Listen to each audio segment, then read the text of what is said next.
No livro dos Salmos, existem verdadeiramente muitos salmos de grande sabedoria, de sabedoria imensa, não apenas bonita, mas de uma sabedoria profunda.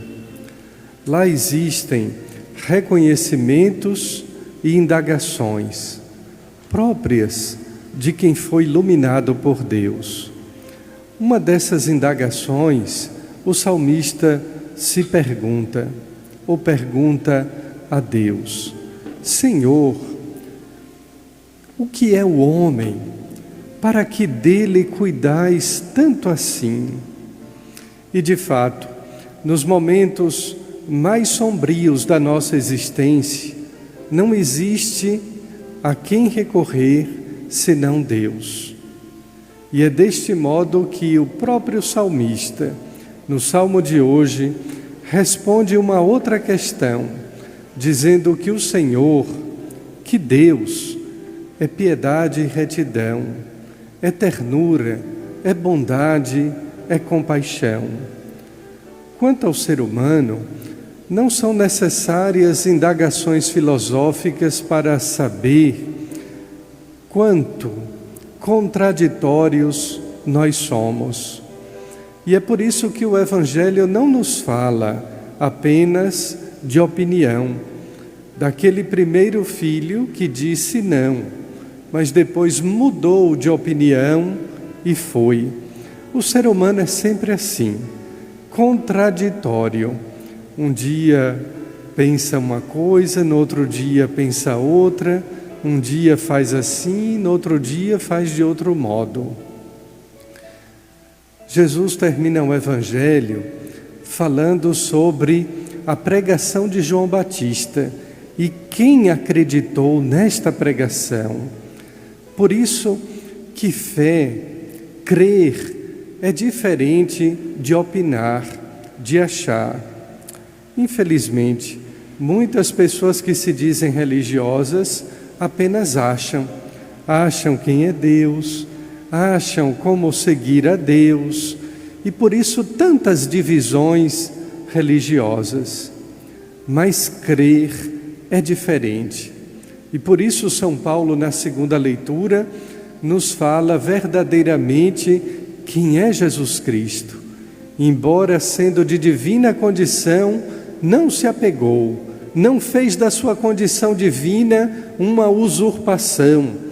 Pelo contrário, se humilhou, fazendo-se humano, fazendo-se ou tornando-se gente como a gente, e mais ainda, enfrentando a morte, uma morte de cruz, uma morte não apenas dolorosa, mas vergonhosa, uma morte humilde, mas ao mesmo tempo uma morte redentora.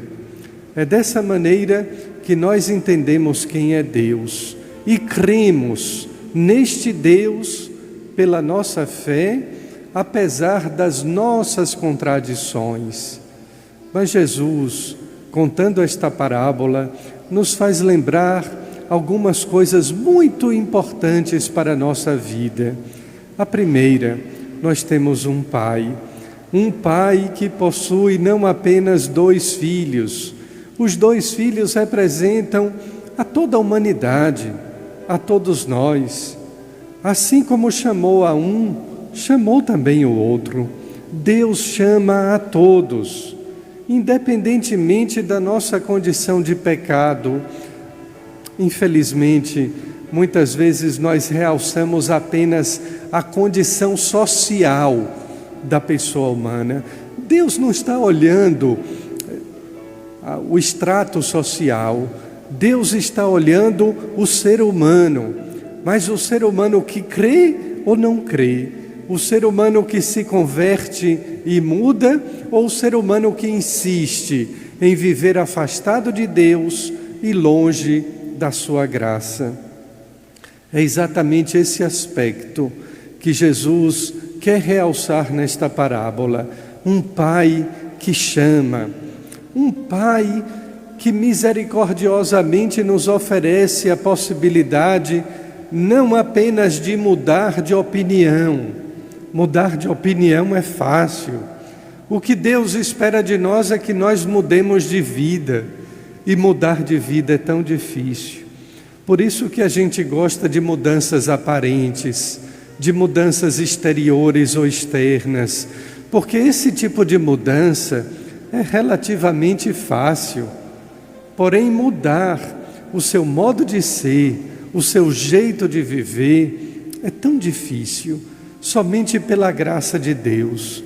Vezes e mais vezes fazemos propósitos, renovamos intenções de vida, sobretudo no início do ano, mas logo depois esquecemos e as nossas mudanças não acontecem. Aquele primeiro filho que fora convidado a trabalhar na vinha, e a vinha não é apenas um mundo, a vinha é o reino de Deus. Notem a diferença. Existir para o mundo, todos existem. Trabalhar para a vinha, para o reino de Deus, é para poucos. Mas ainda assim, com essa diferença, Deus continua nos chamando a trabalhar na sua vinha, a servir ao reino. Chama todos os seus filhos, 2, 3, 4, 5, todos os filhos, em todas as horas, como no domingo passado chamava aqueles trabalhadores desocupados que estavam em praça pública, chamando de manhã cedo, às 10, ao meio-dia e no final da tarde. Deus, como Pai, nos chama a servi-lo em sua vinha, não para o seu bem, mas para a nossa própria felicidade. E qual é a felicidade do ser humano? É obter a vida em Deus, é a comunhão com Deus, para que um dia na eternidade essa comunhão seja total, seja plena, seja definitiva. E assim, queridos irmãos, que nós percorremos a nossa vida, buscando cada dia a conversão. Repito, não apenas mudar de opinião, mas mudar de vida, o que significa uma conversão interior, uma conversão profunda, próprio de quem vai se adaptando à vontade de Deus. Notem que nesta pequeníssima parábola, Nosso Senhor perguntava àqueles judeus contemporâneos seus: qual dos 2 filhos fez a vontade de Deus? Nós vivemos numa sociedade que se diz pós-moderna. O ser humano possui as suas vontades. Aliás, nós somos cheios de vontades. Muitas são as vontades do ser humano. E de repente, existem acontecimentos da própria circunstância humana que destroem as nossas vontades. É impossível passar um dia sem ouvir a notícia sobre a pandemia do coronavírus e da doença do Covid-19. Todos os dias se fala desta doença. Por quê? Porque ela veio para atrapalhar os planos, os projetos de todos os seres humanos, de toda a humanidade. Quem é que não tinha um plano, uma vontade, um projeto desde março deste ano e esse projeto não foi modificado?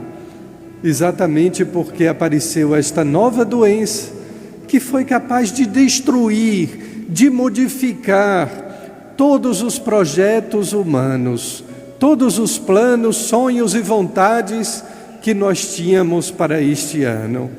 E a tristeza, aliada àquela da morte, da finitude da vida, foi exatamente essa. Mas o ser humano, tão inteligente, tão capaz de fabricar armas, de fabricar computadores, de uma tecnologia de ponta, da mais avançada.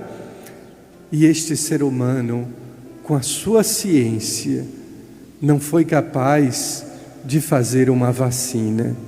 Até hoje se espera, até hoje se contabiliza o número de mortos.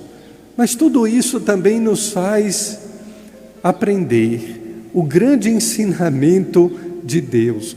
Faça a vontade de Deus, não faça a vontade dos homens, por melhores, por mais bonitas que sejam.